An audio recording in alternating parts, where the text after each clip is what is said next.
Magandang araw, narito ang inyong mabilis at daily news update mula Japan, Pilipinas at iba't ibang panig ng mundo. Ihahatid namin ang mahahalagang balitang dapat ninyong malaman. Manatiling updated at samahan ninyo kami.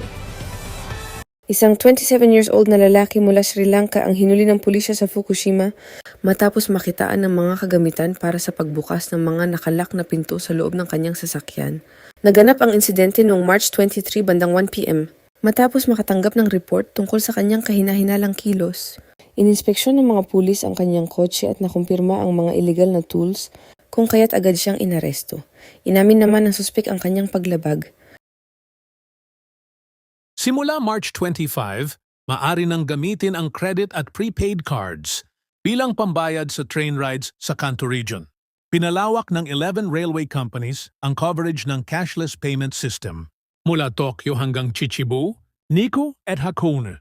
Layunin nitong mapabilis ang biyahe ng mga pasahero at mabawasan ang mahabang pila sa ticketing stations. Isang 51 years old na ina sa Sapporo ang naaresto matapos tangkaing patayin ang kanyang 18 years old na anak sa pamamagitan ng pagturok ng insulin habang ito ay natutulog. Nangyari ang insidente noong March 24 bandang 5 a.m. Umabot sa kritikal na kondisyon ang biktima dahil sa hypoglycemia, ngunit nakaligtas. Inamin ng ina ang krimen at iniimbestigahan pa ang motibo at pinanggalingan ng insulin. Mga problema at suliranin sa buhay ay hindi nawawala. Tanging kailangan ibay ng puso upang ikaw ay di maging kawawa. Mag-usap tayo at gagaan mga problema nyo. Mga pagsubok sa ating buhay. Malaking promo na hindi mo dapat palampasin. Handa na kami magbigay ng mas maraming offer para mag-book, makinig, manood at makisabay sa aming mga espesyal na alok. Exclusive promo sa plane ticket. Sa bawat pag-order ng plane ticket, may libreng original Mag-usap Tayo by Vicky Ozawa polo shirt kaagad. Isang plane ticket includes isang original Mag-usap Tayo polo shirt. Mas maraming ticket, mas maraming libreng polo shirt. Limited po ang aming offer up to 50. Person, no choosing in color size. Translation service Japanese English Tagalog, dagdag tipid sa bawat transaction. Makakatanggap ka ng 1,000 discount sa bawat transaction, ibinabawas mula sa original price. Totoong tipid. Walang komplikadong proseso, direktang bawas presyo. Abangan ang iba pang promo. Marami pang sorpresa at updates na pwede mong makita at marinig sa aming mga platform. Balak mo bang pumunta sa Amerika? Andito po kami para ibigay ang aming makakayang serbisyo sa amin pong kaalaman. Message lang po.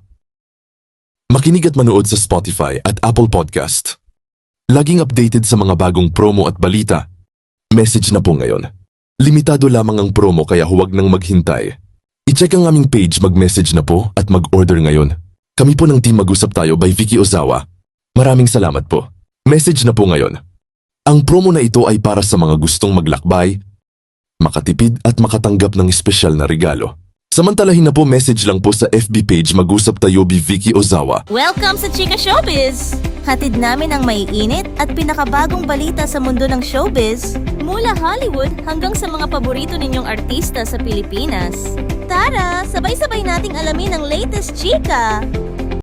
Usap-usapan ngayon ang aktres na si Catherine Bernardo matapos niyang itis ang kanyang bagong proyekto sa social media. Nagbahagi si Catherine ng ilang behind-the-scenes photos na agad nagdulot ng excitement sa kanyang fans. Bagamat wala pang opisyal na detalye, marami ang naghihinala na ito ay isang malaking proyekto o posibleng international collaboration. Ayon sa ilang ulat, mas mature at kakaibang role ang kanyang gagampanan na ikinatuwa ng kanyang mga tagahanga. Sa ngayon, patuloy ang paghihintay ng publiko sa opisyal na anunsyo ng kanyang bagong proyekto. At iyan ang kabuuan ng ating balita. Maraming salamat sa inyong pagtutok. Huwag kalimutang i-follow ang aming page. Mag-usap Tayo by Vicky Ozawa para sa mas marami pang updates mula Japan, Pilipinas at buong mundo. Ingat at hanggang sa muli. Before we end, we invite everyone to like, share, and subscribe to our page. you can watch us not only on Facebook, but also on our YouTube channel for more updates and exclusive content.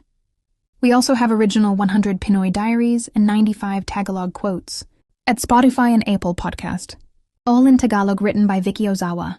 Voice over by talented Filipina, Miss Joy and Jasmine, now available. So don't forget to listen and support our creative works.